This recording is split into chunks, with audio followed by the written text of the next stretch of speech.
How many of you guys have ever reworked a really old painting? This painting is from a year ago. It's a demo for a class that I taught. And I wanted to rework it. I wanted to do something else with it. And this is what happened when I went back and tried to melt the wax and blend the colors a little bit more.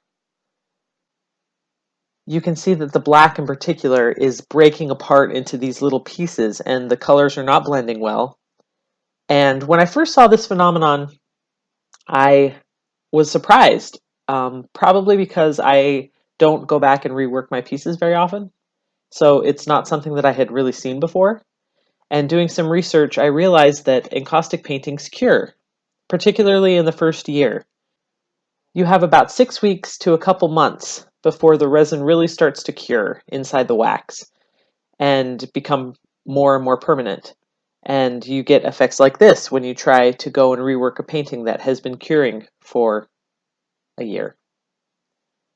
It's not something that I was really aware of until I saw this, and I hadn't done a whole lot of research on it because I don't really go back and rework my paintings, but I have been doing some research now, and so it's something I wanted you guys to be aware of and to see kind of the effects of it. You can, of course, still work with your paintings when they're like this, but I don't like that break apart look, and of course the effects will probably be different depending on what techniques you're using. But I wanted to let you guys know you have a timeline for finishing your paintings if you don't want to have to worry about what effects it's going to have on your work.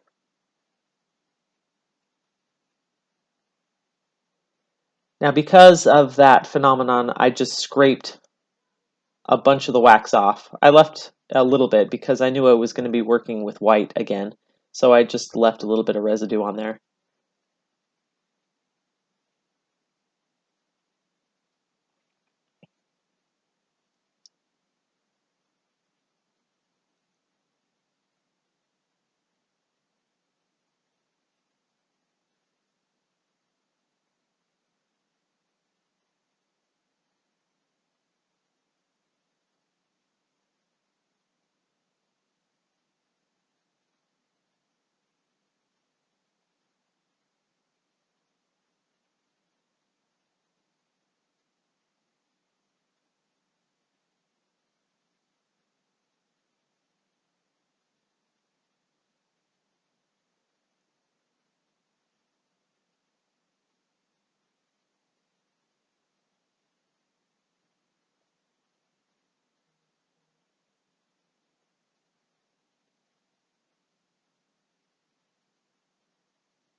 For this piece, I'm combining two of my favorite techniques, and that's stamping into the surface, particularly with text stamps, and doing my kind of 3D bubbles, I suppose, is what I would call those. I haven't really thought of a good name for that technique.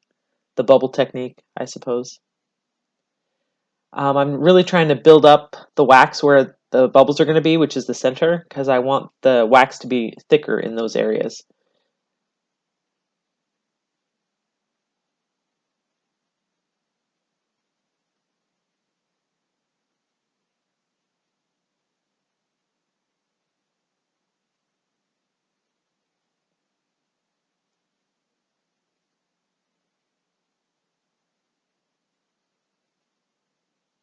When you're drawing bubbles like this, I find it's best to let the wax cool a little bit. You want to do it when the wax is warm, but you need to let it cool after you fused it, because if you draw into it right after you fuse it, oh gosh, it's so easy to make mistakes. So it's good to have it warm, but kind of room temperature warm.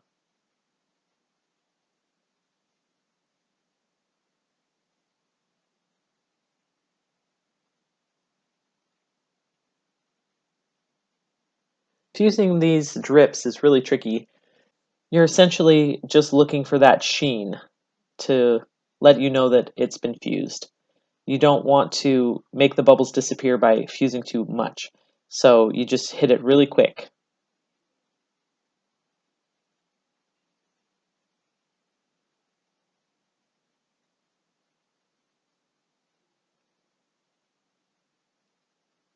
I'm not just carving around the drips, I'm also carving larger bubbles underneath. I'm really trying to cover as much as I can in this center portion.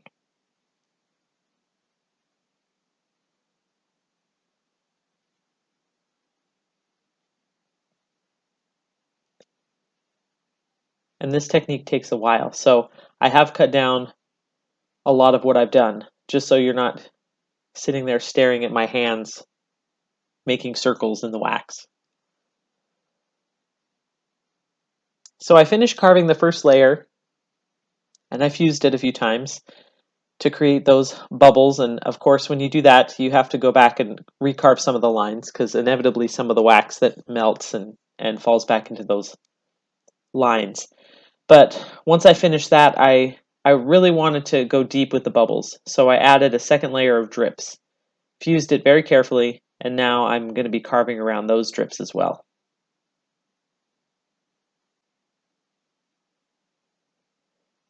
Now I'm carving here with the wax a little too warm. You can see how easily my awl is pulling that wax away from the surface. It's a little too warm.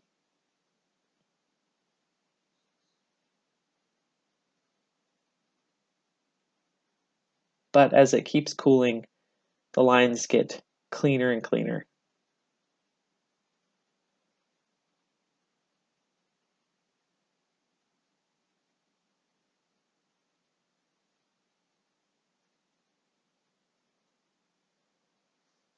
All right, I fused those carved lines as well, and now it's time to add some oil paint. I was worried about this technique because I've never added oil paint into stamped impressions on the surface before, just to lines that I've carved myself with an awl, and those lines go really deep.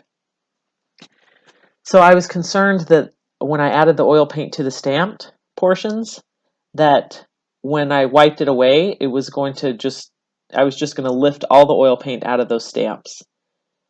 That was my concern.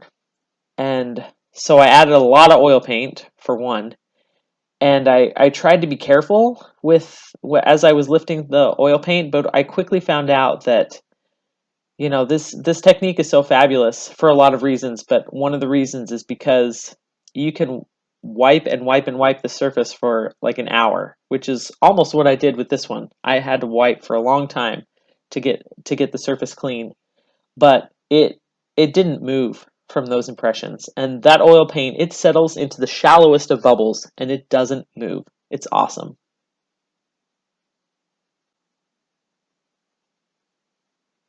I like doing this two-tone effect. I think it's cool to have different colors shine through in the lines.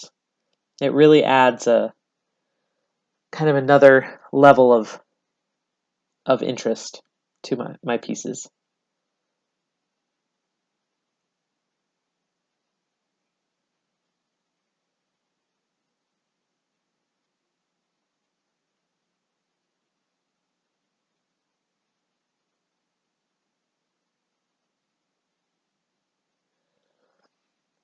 Now, the reason I have to wipe the surface for so long is because when you use a lot of oil paint in particular, and I used a lot this time, you get a lot of smears. You can see all the smears from the direction that I'm wiping, and I don't want smears of oil paint on the surface. And so I it's not enough to just get most of the paint off. Like I have to get it off enough that there's no more smears, and that takes a long time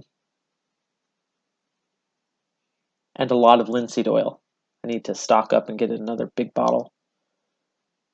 And don't forget, when you're working with linseed oil, you run the risk of your rags and paper towels spontaneously combusting if you keep them in like a big pile or just throw them into the trash can right after you're done using them.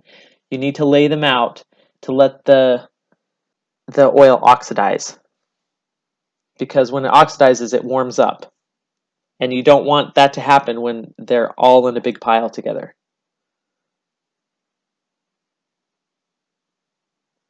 Now, adding the stamps to the surface like that, you also need to be careful with the linseed oil because it makes the surface very slippery, and it's really easy to slip with the stamp and just make a mess.